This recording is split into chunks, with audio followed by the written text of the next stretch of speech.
Film का सुर समझ गई। ऑफ कोर्स जब पढ़ी मैंने स्क्रिप्ट तो वो अलग बात है, पर सुपरन बहुत क्लियर थे कि वो क्या फ़िल्म बनाना चाहते हैं, वो क्या दिखाना चाहते हैं, वो कैसे इसका ट्रीटमेंट करना चाहते हैं। कई बार हम ऐसी फ़िल्में करते हैं जिसका बिल्कुल भी रियलिटी से कोई लेना देना नहीं है, और कई बार मौका मिलता है कि एंटरटेनमेंट के माध्यम से उस पैकेजिंग में कैसे हम आपको एक ऐसी कहानी बता सकें जो शायद आपको एम्पावर्ड छोड़े, आपको एक पावरफुल महसूस हो। मैंने इस कैरेक्टर को अप्रोच किया है, वो कैरेक्टर चाहे शाज़िया बानो हो, कोई देखे जो इस कम्युनिटी से हो, कोई हिंदू हो, तब भी हर कोई कुछ ना किसी लेवल पे आइडेंटिफाई करेगा।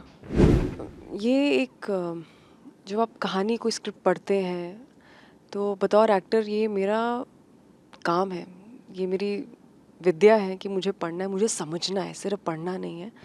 और जब लोग प्रेप की बात करते हैं, आपने क्या प्रेप किया, पहले कुछ ना करे भी जो एक इमोशनल अंडरस्टैंडिंग है समझना किरदार के लिए, वो बहुत ज़रूरी है। खासकर जब एक बहुत बढ़िया स्क्रिप्ट लिखी हो, वो नज़र आता है। पहली बार मुझे याद है जब मीटिंग के लिए सुपर्ण आए और रेशु नाथ जो राइटर है फिल्म की, मैं फिल्म का सुर समझ गई। ऑफ कोर्स जब पढ़ी मैंने स्क्रिप्ट तो वो अलग बात है, पर सुपर्ण बहुत क्लियर थे कि वो क्या फ़िल्म बनाना चाहते हैं, वो क्या दिखाना चाहते हैं, वो कैसे इसका ट्रीटमेंट करना चाहते हैं। तो एज एन एक्टर मैं क्या कर सकती हूँ, एक performance, at the same time जो लुक है फिल्म का, कोई भी फिल्म हो एक्चुअली, कोई भी फिल्म हो, लुक उतनी ही वो कॉम्प्लीमेंट करना चाहिए उस लुक को आपकी परफॉर्मेंस से। अगर मैं किरदार इस तरह का निभा रही हूँ but full fledged make look convincing नहीं है आपके लिए, कहीं ना कहीं ऊपरी परफॉर्मेंस रह जाएगी, सिर्फ एक परत लगेगा, एक सरफेस लेवल परफॉर्मेंस है। तो जब मुझे सुपर्ण ने कहा यामी जैसे जो फाइनल जो स्पीच है, फिल्म भी काफ़ी दौर से गुजरती है, you see her in her 30s, you see her age a young girl, फिर उनकी शादी होती है, बच्चे, और फिर आगे दोनों की लाइफ में क्या होता है। तो जैसे जैसे दौर बढ़ रहा है वैसे वैसे आपकी अपीयरेंस भी बढ़ती है। हमने कुछ प्रोस्थेटिक्स इस्तेमाल नहीं किए, क्योंकि कई बार क्या होता है फिर किसी का ध्यान चला जाता है कि अरे ये ठीक नहीं था, वो ठीक नहीं ना, वो डिस्ट्रैक्ट कर रहा है, तो उससे अच्छा जितना नेचुरल रख सकते हैं हम वो रखते हैं। तो कुछ सीन्स है जिसमें मैंने कुछ मेकअप ही नहीं इस्तेमाल किया। इनफैक्ट थोड़ा और हमें लगा कि अंडर आई में और डेप्थ होना चाहिए। It's not about vanity, it's about making that character inside out, कि स्किन भी आपको लगे कि उन्हीं की है, यामी की नहीं है, शाज़िया की ही है। देखिए भले भले ही फिल्म में जो रेफरेंस है वो इंस्पायर्ड है एक रियल लैंडमार्क केस पे, जो सुप्रीम कोर्ट की जजमेंट रही है 1985, जो हम शाहबानो केस उनकी बात करते हैं। जहाँ तक कि फ़िल्म की बात है, मैंने इस कैरेक्टर को अप्रोच किया है, वो कैरेक्टर चाहे शाज़िया बानो हो, कोई देखे जो इस कम्युनिटी से हो या किसी और कम्युनिटी से हो, कोई हिंदू हो, तब भी हर कोई कुछ ना किसी लेवल पे आइडेंटिफाई करेगा। क्योंकि जो प्रॉब्लम्स हैं, जो समस्याएं हैं, वो सिर्फ एक फोल्ड नहीं होती। आज भी भले आज हमारे पास माइक है, हम बात करते हैं, हम अवेयर हैं, एजुकेटेड हैं, सब बोल रहे हैं बेटी पढ़ाइए, अपना राइट्स पता होने चाहिए, बहुत जागरूकता है, जो बहुत अच्छी बात है। तब भी जो देखिए हिंदुस्तान बहुत बड़ा है, हम भी हिंदुस्तान से ही हैं, और जो एक एक छोटे शहर है वो भी हिंदुस्तान है, जिसे हम हार्टलैंड बोलते हैं।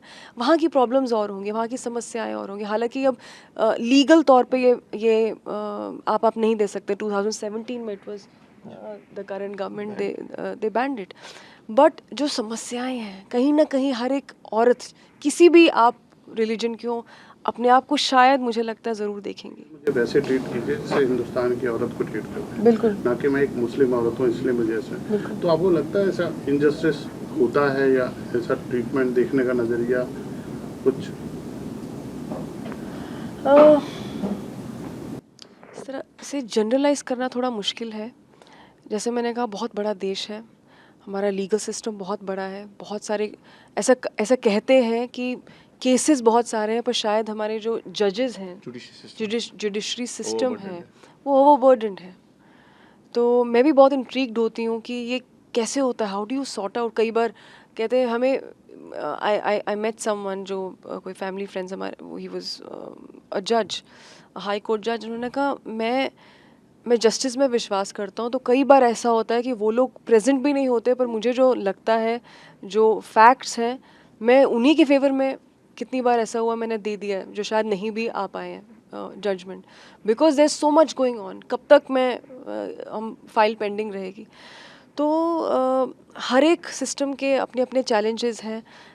इसलिए से क्योंकि हमारा कंट्री इतना डाइवर्स है, 10-10 किलोमीटर में तो भाषा बदलती है, तो इसे जनरलाइज करना बहुत बहुत मुश्किल है. अगर प्रॉब्लम्स हैं उसका सोल्यूशन भी है. वो प्रॉब्लम ख़त्म होती है तो शायद आने वाले वक्त में फिर कुछ जैसे हमारी ज़िंदगी है, आज कल कुछ 10 साल पहले मेरे कुछ और चैलेंजेस थे, आज वो नहीं है, आज कुछ और होंगे. तो यही ज़िंदगी है. तो पर कोशिश यही रहती है कि एज अ ह्यूमन आप क्या कर सकते हैं. हम एंटरटेनर्स हैं, हम एंटरटेनमेंट बिजनेस में हैं.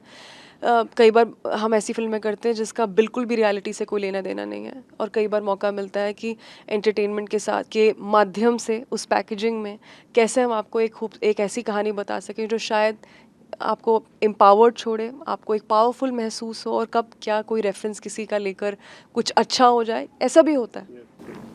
मेरा हमेशा ये रहा है कि हम दो तरह से सवाल उठा सकते हैं. एक, जहाँ एक समस्या है, जहाँ जिसका निवारण नहीं हो रहा, और एक है कि डिस्पाइट इट ऑल सिस्टम चल रहा है. सिर्फ एक बंदा काफ़ी में सिस्टम चला, किस तरह एक छोटे टाउन लॉयर ने उसको चलाया. हक के अंदर शाज़िया बानो एक छोटे वर्ग की, सोशली बहुत ही अकेली औरत, जो मतलब किस तरह सेशंस कोर्ट से, हाई कोर्ट से, सुप्रीम कोर्ट तक जीतती गई, सोसाइटी के ऑपरेशन के अगेंस्ट जाकर, समाज के खिलाफ जाकर, अपनी डिग्निटी, अपने हक के लिए उस सिस्टम को यूज़ किया और सिस्टम से काम आया. मेरा मानना ये है कि लाइफ में समस्याएं सबकी लाइफ में होती हैं, सबकी लाइफ में कठिनाई होती है. जैसे कोई इंसान नहीं है जो आपको सुखी दिखे या दुखी दिखे, उसकी लाइफ में कठिनाइयाँ नहीं होती हैं. ये हम पे डिपेंड करता है कि हम इसका क्या कर रहे हैं. एंड शाज़िया बानो एक ऐसी इंस्पिरेशनल औरत की कहानी है जो despite it all for the odds and use the system, and system काम करता है, वरना दुनिया बंद हो जाएगी. एंड मैं ऐड करना चाहूँगा, जो यामी जी ने भी जवाब दिया आपको, कि डिस्क्रिमिनेशन दुनिया भर में होता है, हर तरीके का होता है, रूप, रंग, shape, size, economic, social, religion, हर तरह का होता है. बट फैक्ट इज़ कि हमारा जॉब एज फिल्म मेकर्स उसको दर्शाना है, उसको दिखाना है.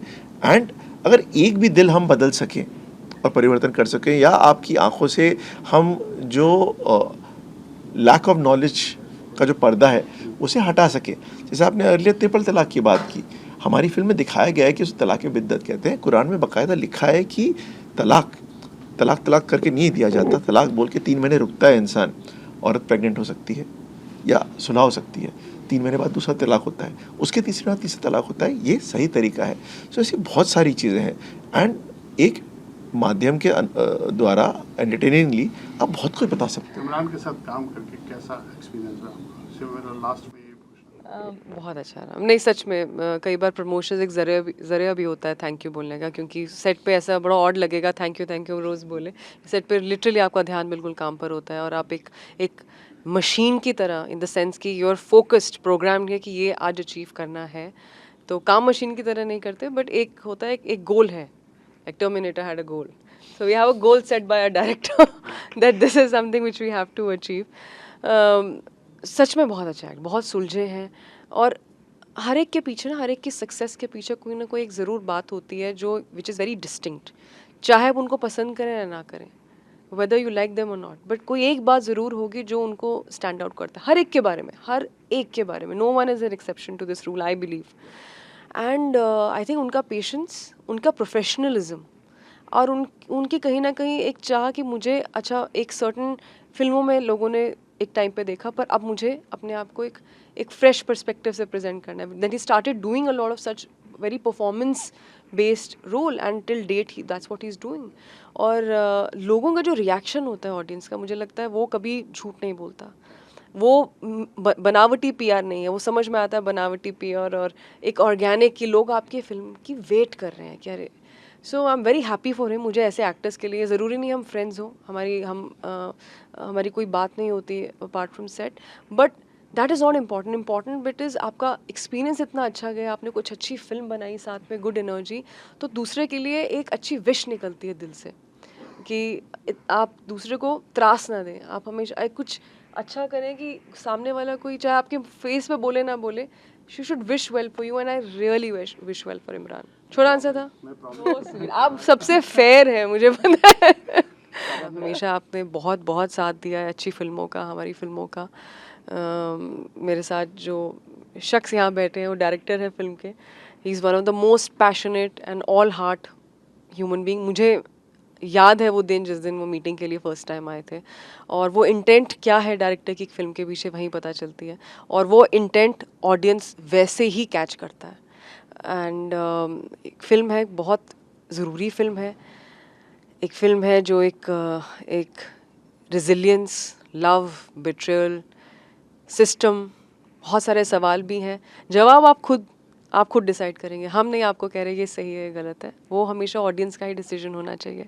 हम सिर्फ पक्ष रख रहे हैं, और एक एंटरटेनिंग तरीके से, एक कमर्शियल फिल्म है जिसे बोलते हैं, आज के लिए भी बोलना पड़ता है वरना लगता है अच्छा आप कोई और सिनेमा बना रहे हैं, हम भी, ये भी कमर्शियल फिल्म ही है। और ऑडियंस ने, मुझे नहीं लगता, अगर मैं काफ़ी साल गिनूँ, मैं बोलूँ कि अच्छा वो अच्छी फिल्म थी बट वो फिल्म चली नहीं।